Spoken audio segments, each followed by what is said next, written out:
Because quite frankly, not many people are dumb enough to work 40 to 60 hours a week for free.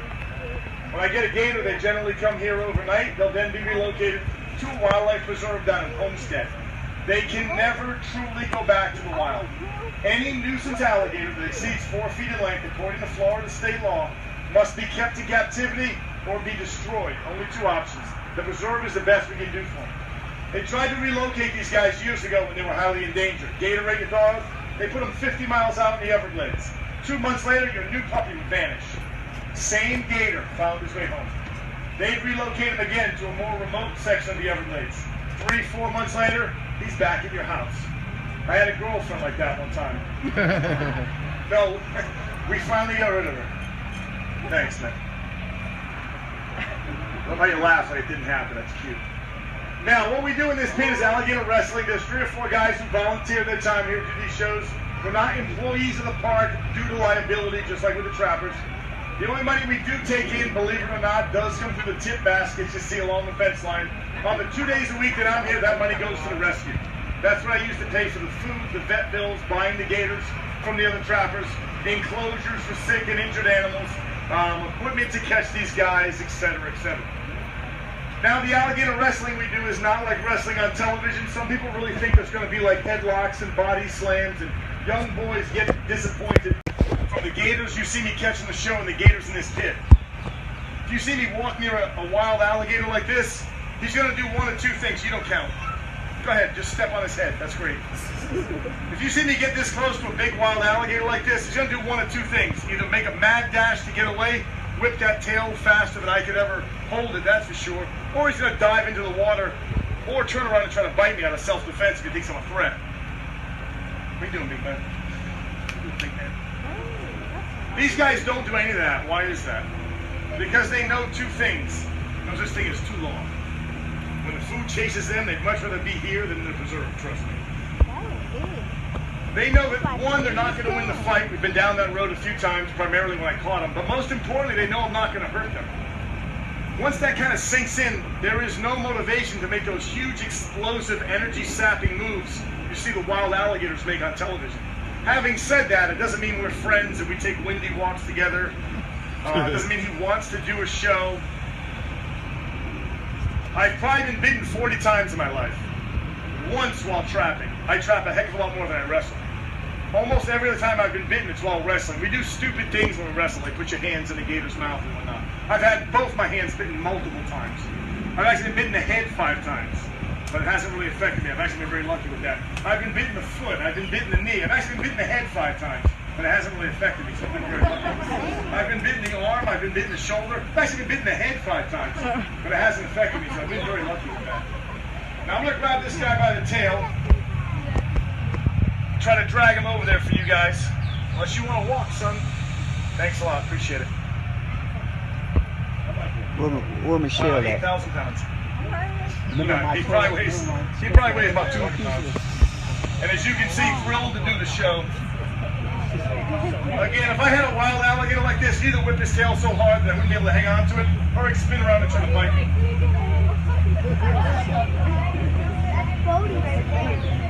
It's a great workout for the lower back. Luckily, this one's dead. I'll just get into a blind spot. And then quickly get onto his back. Oh, Carl, stop it. Carl, come on. Come on, Carl.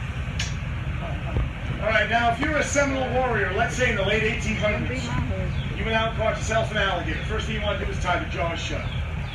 By yourself, it's kind of challenging.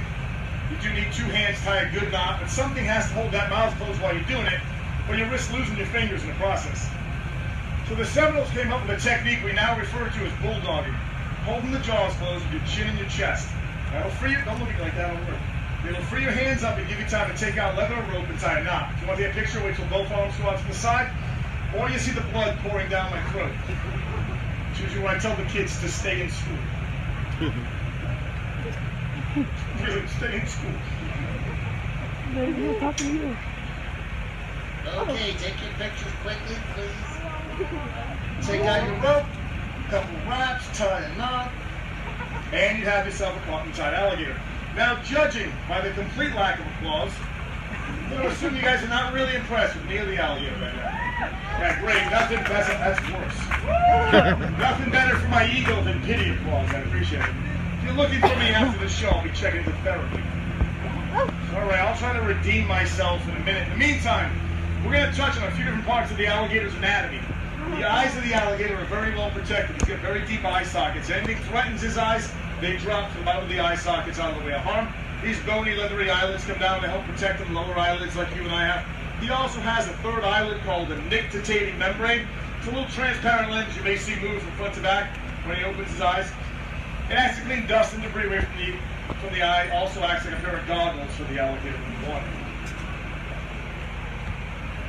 Can you open it? Behind the eyes, alligator's ears, little flaps right here. Alligator hears about as well as you and I on land. He also hears very well in the water. Now, between the ears, behind the eyes, located right about there, is the alligator brain. It's about the size of a walnut, and I'm being generous. There's only one animal in the entire world that has a smaller brain to body size ratio. That, of course, is the alligator wrestler. I still don't get that joke.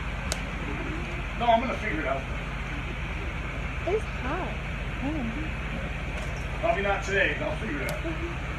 Now, the bony, first time that joke's ever bombed, I swear.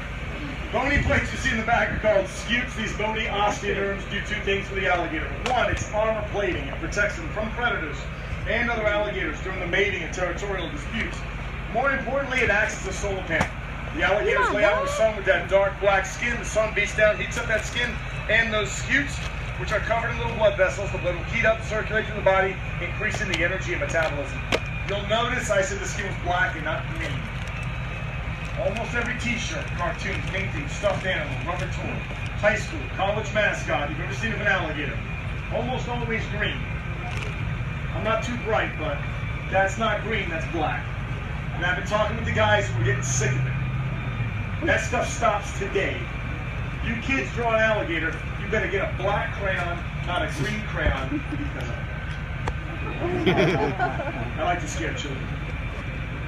Now, what separates alligator wrestling from alligator capture, of course, dangerous stunts, doing a couple of stupid things like putting your hands in the gator's mouth, and a couple more we'll do right now.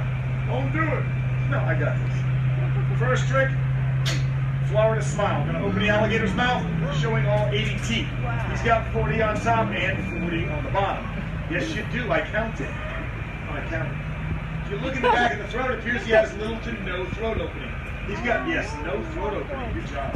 He's no throat opening. You got it. An oversized palatal valve or a glottis, which allows him to go underwater and capture food without drowning. He'll then usually surface above the water to swallow that food.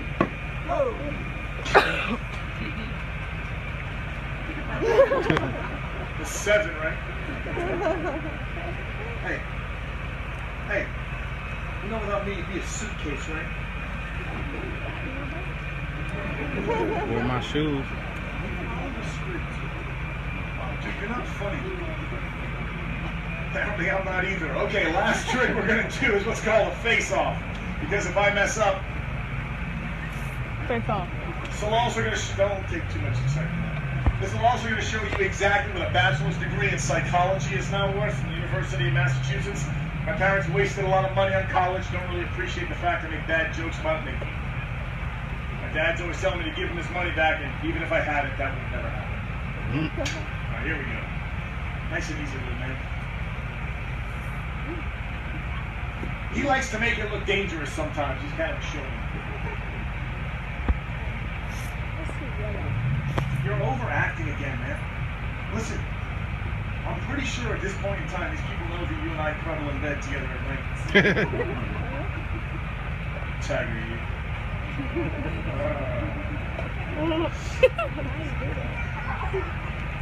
No, I mean, I don't.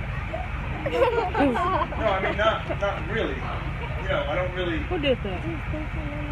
Look, I don't really get out a whole lot.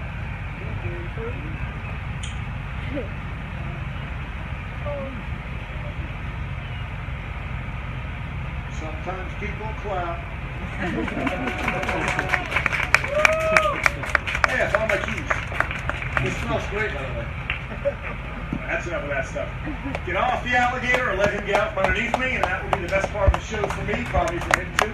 You can see there's no animosity, no hard feelings. Not going to come back and attack me. I'm assuming you would say something that was going to happen, right? All right, check. All right, guys, with that is the end of the show. Again, anything you put in those baskets, those go to help